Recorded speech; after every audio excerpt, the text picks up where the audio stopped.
Assalamualaikum warahmatullahi wabarakatuh. Oke, kita melanjutkan pelajaran mengenai teknologi informasi. Mungkin sedikit sebelum nanti minggu depan kita presentasi sebagaimana tugas yang diberikan. Oke, ini adalah gambaran. Sekarang kita membahas temanya adalah infrastruktur teknologi informasi. Oke, mungkin kalian sering mendengarkan infrastruktur itu kan sering disebut oleh Bapak Jokowi. Intinya infrastruktur adalah apa saja yang mendukung baik fisik ataupun non fisik dalam pengembangan teknologi informasi. Jadi ada bendanya gitu. Bendanya ada yang berbentuk software, ada yang berbentuk benda fisik. Oke, di sini ada sebuah piramida.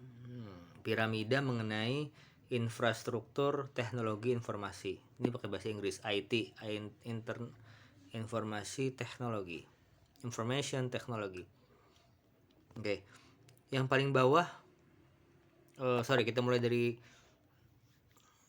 bawah dulu ya. Dari bawah yang paling besar untuk supaya puncak itu adalah aplikasi. Aplikasi itu bagaimana penggunaan teknologi dalam membantu memudahkan tugas manusia, bisa di bidang ekonomi, jual beli, keuangan, itu kan perbankan, lembaga keuangan, atau mungkin pendidikan, sistem akademik, penilaian, di pemerintahan, bagaimana laporan pemerintahan, itu kan ada sistemnya juga, BPJS itu kesehatan. Nah, itu bukan infrastruktur tapi hasil dari infrastruktur. Piramida paling atas application adalah aplikasinya dalam bentuk program, dalam bentuk aplikasi di HP misalnya. Itu adalah hasil dari infrastruktur yang ada. Jadi untuk agar semua aplikasi itu ada dan bisa melayani masyarakat dan digunakan oleh orang banyak, maka harus ada infrastruktur dulu. Oke, yang paling bawah adalah infrastruktur pendukung other infrastructure. Dia bukan infrastruktur IT tapi mendukung adanya infrastruktur IT. Jadi yang paling tengah itu yang ianya atau infrastruktur IT itu yang paling tengah. Tapi yang tengah itu tidak mungkin ada tanpa adanya yang di bawah. Jadi di bawah itu seperti contohnya kebanyakan berbentuk bangunan fisik. Misalnya data center. Data center itu bagaimana data IT itu kan infrastruktur IT itu ada dua, software, kita lihat yang paling tengah dulu, ada hardware. Software itu aplikasinya, dan ada OS, operating system, ada middleware. Middleware itu yang perantara. Ketika kita menggunakan Microsoft Word, nah alat untuk membuat Microsoft Word itu apa? Nah itu namanya middleware. Sedangkan Microsoft Word itu application yang paling atas, produk jadi. Android kita menggunakan WA. WA itu aplikasi. Sedangkan apa sih alat untuk membuat WA? Namanya adalah middleware. Gitu. Ada OS, operating system kayak Android atau Windows yang tempat berjalannya aplikasi, dan NetStack itu cara aplikasi pengaturan jaringan. Ada juga hardware, ada server tempat penyimpanan data, ada client, alat untuk mengambil data dari server, gitu kan, yang bisa kita pakai, hanya kita menyambung ke HP. Ada storage atau penyimpanan data baik di HP kita ataupun di tempat penyedia data layanan kayak WA. Berarti storage itu penyimpanan data di tempat WA-nya. Atau network, penyambung antara server dan clients. Kayak kita ini kan termasuk clients nih. HP ini clients. Nanti klien kita menyambung ke klien di Telkomsel. Klien Telkomsel menyambung ke server yang ada di Google atau di WhatsApp. Nah, adanya software dan hardware ini harus didukung oleh piramida yang paling bawah. Piramida yang paling bawah itu adalah berbentuk ada data center, supaya data center, karena kan server itu tujuannya adalah untuk menyimpan data, maka data center adalah tempat di mana data center di mana server itu disimpan.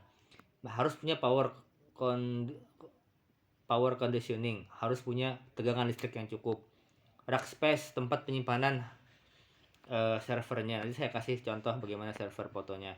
Fire control, supaya tidak kebakaran, bagaimana cara alat untuk memadamkan api atau pencegahan kebakaran. Itu cukup penting karena semua alat elektronik ini terkait dengan listrik. Akses security, bagaimana agar gak semua orang bisa masuk ke dalamnya. Terus itu data center terletak di bangunan gitu. Bangunan bagaimana bentuk strukturnya, building itu bangunan ya kan. Terus untuk mendukung bangunan butuh site atau tempat lokasi. Ada parkirnya, expansion space. Lihat yang paling sebelah kanan, expansion space artinya ada nggak gedung ini diperlebar. Misalnya kayak IAID. IAID itu kan kecil. Untuk melebarkan kemana lagi ya? Nggak ada tempat kecuali di lapangan depan gedung utama atau di dekat aula gitu. Nah itu namanya expansion space, potensi atau ruangan kosong untuk memperlebar bangunan. Ada juga public atau civil, jadi kondisi sekeliling yang mendukung dari infrastruktur tersebut, transportasi ya kan, komunikasi, power, kekuatan listrik, air, dan sewage itu gorong-gorong. Apa ya, gorong-gorong itu jaringan bawah tanah, karena kalau di luar negeri itu listrik di dalam bawah tanah, jarang pakai tiang gitu. Jadi ini yang berpiramida paling bawah itu adalah pendukung infrastruktur IT. Infrastruktur IT cuma ada dua, software dan hardware gitu. Ketika hardware dan software itu dipergunakan dengan baik, dia memproduksi sebuah aplikasi, yang mana application ini atau aplikasi itu penerapan di masyarakat, baik berbentuk aplikasi di HP ataupun misalnya kayak lampu merah. Lampu merah itu kan hasil dari IT infrastruktur yang mungkin lebih sederhana. Kapan dia merah, kapan dia hijau, berapa menitnya, itu pengaturannya diatur dari pakai software dan hardware. Jadilah aplikasi. Aplikasi itu artinya penerapan. Itu bahasa Indonesianya. Seperti AC atau televisi itu kan aplikasinya. Alat pembuatnya adalah software dan hardware. Jadi begitu pula alat-alat yang canggih, komputer, HP itu sudah masuk aplikasi. Sedangkan alat membuatnya itu software dan hardware, itu harus didukung oleh infrastruktur yang lain.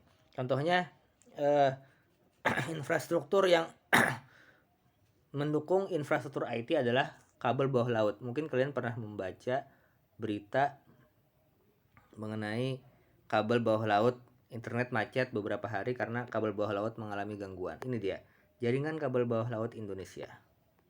Lihat dari luar negeri nih, dari Cina, dari Singapura, rata-rata dari Singapura ke Jakarta. Dari Jakarta ada yang ke Kalimantan Selatan tuh berasal dari Jakarta dulu ya, Jakarta ke Pulau Natuna, ke Selat Karimun, baru ke Pangkalan Bun. Jadi Kalsel justru terakhir nih, urutan terakhir. Ada yang melewati Laut Jawa, ada yang dari Surabaya dan lain-lain. Ini nanti lebih rumit lagi kalau kabel data ini dari luar negeri, dari Cina ya kan, atas tuh Cina, nanti dari Cina mampirnya kemana, ke Singapura. Tuh ada Malaysia sebelah kanan, di bawah Malaysia itu Singapura. Dari Singapura baru dibagi ke Indonesia. Dari Indonesia baru menuju ke mana, ke Australia gitu kan. Jadi ini jaringan yang bawah laut kemarin, entah di mana kemarin yang rusak sehingga dia bermasalah. Ini dia kabel bawah laut, coba kita lihat gambarnya. Kabel bawah laut, terus ini jaringan dunia. Server besar kan di Singapura, di China, di Amerika sebelah kanan atau Amerika, Eropa sebelah kiri. Dari sampai ke daratan baru dibagi, dari Banjarmasin ke Martapura sampai ke hulu sungai. Oke, itu infrastruktur. Jadi ini yang dipikirkan oleh Kominfo, pemerintah Indonesia melalui Kominfo. Kalau dari Australia ada yang dari Indonesia, ada yang langsung dari Uni Emirat atau Qatar nih kayaknya. Ada juga dari Amerika. Kabel bawah laut. Jadi penggunaan aplikasi tadi, aplikasi itu adalah penerapannya, gitu kan. Cara aplikasi nanti nggak terbatas pada Shopee, Tokopedia atau WA, bahkan lebih luas lagi. Mengatur sistem BPJS kesehatan, data EKTP itu aplikasi.